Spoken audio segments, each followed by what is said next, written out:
Hello and welcome, Season 6, let's get you reviewed. Down south back and meet some friends, man. Hoo boy! Normally when an episode of a cartoon mentions something like Jared, and then later stuff comes out about them, it really hurts the episode. But this is South Park. Alright, Jared, you sick pervert. Do you have anything to say before you die? And they later brought him back in the fractured, but YouTube won't let me say the rest of that since the 2 words sound like another word, and YouTube is dumb. His name is Jared and he's still looking good. This episode does one thing I like that South Park often does. It takes one joke and finds new ways to reuse that joke. Some may even say they beat a dead horse with the same jokes. This could be very detrimental to the show if the initial joke failed, but luckily for South Park, they usually nail that type of joke. The joke here being Jared having AIDS. Tell my girlfriend I have AIDS and she leaves. I tell the world to get AIDS and they think I'm crazy. I offer to give AIDS to kids and everyone wants me dead. What's wrong with AIDS? Butters also deals with being a spokesperson after being forced into it by the boys, dealing with gaining weight and losing it again very quickly. I just feel so bad for him. You just wait till I get home, mister. I'll be waiting with bells on, you old horse-banging skank. We do at least get City Walk out of this though. I find this episode super interesting because looking at this is possibly the first episode where the boys, or Catman, takes advantage of Butters for their unselfish reasons. And I don't know, it just didn't click that this was one of the earliest examples of that for me until recently. This is a solid episode, I like it. Down south back and meet some friends, man. This episode I feel further embraces the idea that Butters is taking Kenny's spot in the group. I'm glad that the instructor put that little bastard Butters in his place, telling him it's shit. Poor Butters. Hey, little dude, you got some crap right here. Well, that's my face, sir. The boys go on a skiing adventure. Stan specifically has to work his way through a typical underdog 80s and 90s kind of movie plot. Meanwhile, the parents deal with pyramid schemes. The parents honestly lasted longer than you'd expect considering how dumb the parents of South Park tend to be. I love Stan being put into this massive position of importance and him just not understanding what the hell is happening around him. Anything in the typical parody stuff they do here is amazing. I love it, and thankfully that's most of the episode. Brilliant song, by the way. That's when you need to put yourself to the test and show us a passage of time. We're gonna need a montage. While not as strong as the parody stuff, the timeshare stuff is alright. It doesn't take up too much space, but I definitely find myself wanting to go back to Stan's story when this episode's on. I love this episode. Down south back and meet some friends, man.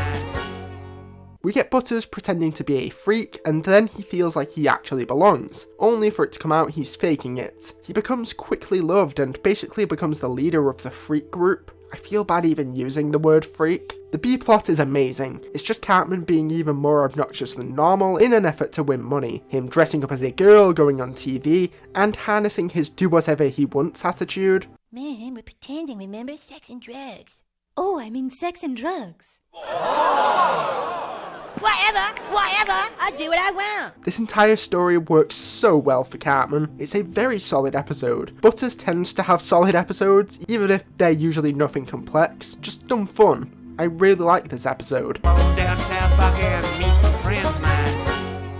Fun with Veal isn't an episode that stands out much to me. It's just the boys making sure that the baby cows don't get killed, so they lock themselves in a room with them. Stan is on another level though. This episode features a terrible negotiator who Catman just finds super easy to control. All we need to do in return is get a cattle transporting semi-truck that will take the boys and the cattle to Denver International Airport, where we have a fully gassed airplane waiting to take them all to Mexico. The funniest parts of this episode is Catman's mum caving in, Stan growing little pussies on his face, and anytime there's a dark joke about how sad the baby cows are. It's a good episode with a lot of cute and fun moments. I like this episode. Down south back and meet some friends, man. Better try to review this episode quickly before Russell Crowe and Toddler show up and beat the absolute hell out of me. The episode just consists of the boys running from house to house in a desperate attempt to watch the new Terrence and Phillip movie trailer. Obviously the highlight is the Russell Crowe show, but I'm also fond of Catman running so much slower than everyone else.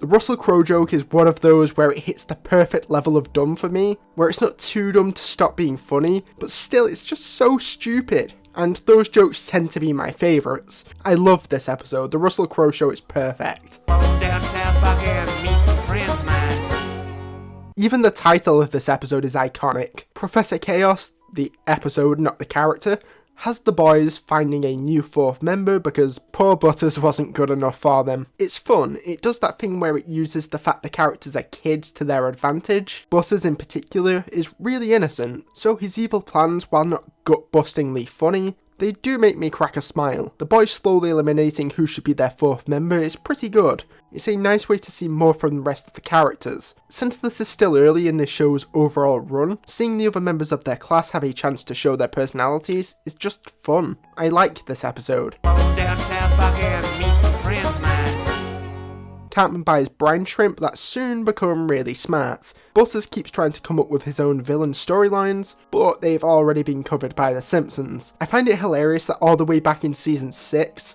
South Park was already struggling not to use plots Simpsons used. Simpsons has done everything, sometimes multiple times. I may have dreamt this, but don't quote me on it, but I believe I heard or read an interview with Trey, and now they struggled to not do plots South Park has already done. The joke of The Simpsons having already done everything connects to the Intelligent Society of Sea People plot well, as that is something The Simpsons had already done in a Treehouse of Horror episode. South Park tends to hit the perfect level of my immaturity for me to find it hilarious. Catman having to suck for a tube. And the sweet thing is, the stupid asshole didn't even charge me money for it. He just made me close my eyes and suck it out of a hose. Close your eyes and suck it out of a hose? Uh-huh, suck it out of a hose, yeah. Miss Chokes and Dick dying with semen in her stomach. Chef trying to help the kids start a new life to protect them. My god, this is just a really funny episode. I really like this episode. Down South Park and meet some friends of mine. An episode still very relevant to today, South Park basically doing another episode on priest molestation in season 22. I actually like the twist being kind of a non-twist. Like, with how awful the town of South Park is, you'd expect their priest to be a pedophile, but he's like the only priest in the South Park universe that isn't. The episode also has the adults becoming atheists, and literally having excrement come from their mouths when talking. I love how this show somehow manages to find a hilarious way to make fun of basically everything. Also a fan of how they handled agnostics in The Poor Kid, but that's way off. I like this episode. Down South Park and meet some friends of mine. Listen, babies have sharp nails and teeth, plus who knows if they're hiding a knife in their dummy. Pacifier for you Americans. Hat had to defend himself. The episode has the boys, now including Tweak, wanting to stop George Lucas and Steven Spielberg from releasing an updated version of Indiana Jones, but honestly don't care for that stuff a huge amount. I like the hat stuff. What do you see as positive about Toddler murder? It's easy? Yes, it is easy. There's a lot of moments, mostly the hat ones, that I find hilarious, but the story this time isn't one I'm particularly interested in, so I like this episode overall. Down South Park and meet some friends of mine. This is probably the most unmemorable episode of the season to me. While that's not a very nice thing to say about this episode, it speaks volumes to the overall quality of this season, because this is still a good episode all around. The main aim of the episode is making the boys turn into creeps and cavemen, Catman doing the whole Silence of the Lambs Buffalo Bill stuff being the best bit of the episode. I got your dog, mister. Let me out. I'm gonna kill it. Then you say, don't you hurt my f***ing dog. Don't you hurt my f***ing dog. You bitch, I'll cut your throat. Wendy doesn't particularly like what she sees throughout, but just ends up getting breast enlargement surgery, which the character designers clearly made really ridiculous. It's okay material for Wendy, but not the best. As a whole, I like this episode. Down South Park and meet some friends of mine. Child abduction is not funny. Sounds like something someone reacting to this show would say. Whoops, this episode is funny. As more and more news stories come out about child abductions, the kids and their parents become wary of the adults in the town, to the point where they no longer trust themselves because the news made them think they shouldn't.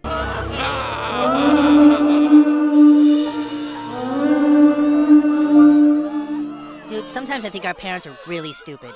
It also has Liu Kim building a wall to keep out the Mongolians. This is a joke I find funny, but I feel like I probably shouldn't. I'm just so glad he turned out to be a white guy doing a terrible impression because my god. Him and Kyle's cousin Kyle are such huge stereotypes. I love this episode. Having the future context of Liu Kim just being a white guy makes this all the funnier to me, but the stuff with the parents is the best part. It's the perfect level of the dumb and the dark humour the show does so well. Down south, Buck, and meet some friends, man. Where were you when they built the ladder to heaven? Did you cry? Did it make you think of 9/11? The boys lose their ticket to do a massive shop for free candy. They remember Kenny had it, so they try to build a ladder to heaven to get that ticket back. Then the parents think the kids are being wholesome and are doing it to see their dead friend. Obvious highlights are the Ladder to Heaven song, Catman drinking Kenny, and the Nobunaga Hirotichi reporting live from heaven. The great nation of Japan reached heaven today about 8 o'clock Pacific Standard Time.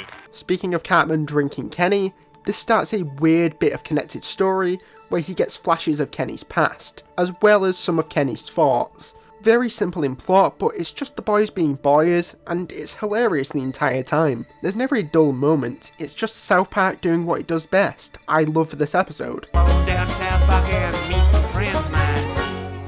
The iconic Lord of the Rings parody with porn that makes porn look like porn. That's not how the joke goes, is it? We get a very mundane yet hilarious parody of The Lord of the Rings. The boys try to return a video to its original source. Turns out it's porn though, but it is... let's say excited. Don't know how to refer to this situation without feeling uncomfortable. Anyway, he's Gollum. This is a fan favourite, and I'm not shocked. It's the kids playing in their little adventures, showing that they still think innocently in some ways, while the adults have to save the kids from a more serious story. It's a really fun adventure, and I love it. Down south, Buck, and meet some friends, man. Mr. Garrison, being awful, tries to get fired for being gay so he can get a crap ton of money. It's hilarious watching Garrison take himself being gay and intentionally exaggerating stereotypes, and then just getting pissed off that the school won't fire him. This has nothing to do with being gay. This is just the work of a man who's an extreme sexual deviant. Gay or not? We get stuff like Lemmy Winks, the death camp of tolerance itself. Mr. Slave is just amazing in general. A great adventure is waiting for you ahead. Hurry onward, Lemmywinks, or you will soon be dead. The episode is constantly hilarious and reminds me of season 19 in a way, where characters try so hard to be progressive that it makes it clear they don't understand how to actually be progressive. I love this episode. Down south, Buck, and meet some friends, man. I love this title so much. This is one of my favourite examples of South Park just destroying a celebrity, because while I do normally find it funny with any random celebrity, it usually feels somewhat playful. This is still playful in a way, but you can tell the staff genuinely think John Edwards is a douche. I'm saying this to you, John Edward. You are a liar, you are a fake, and you are the biggest douche ever. It has Stan trying to prove that John Edwards is a fake psychic, and Catman trying to get an exorcism for Kenny, who is in control of him. Chef's parents will always be funny to me, the absolutely vicious comments towards John Edwards are hilarious, and Stan dealing with gullible people makes it even funnier. I'm a carrot. It's 24 karat comedy. Rob Schneider is a carrot. Rated PG-13. I love this episode, it's just funny the entire time. Down south, Buck, and meet some friends, man. Stan thinks he's found himself from the future, only to discover that his parents set the guy up to pretend to be from the future to scare Stan away from drugs. Catman's revenge company is great, he's incredibly dark when he wants to be, but here he just changes shades and textures of poop to smear all over houses. I love how the episode has Randy doing whatever he can to protect Stan from weed. There's no way he'd do that in the recent seasons. I just find it funny how over the top everything is, instead of simply talking to Stan or the other kids.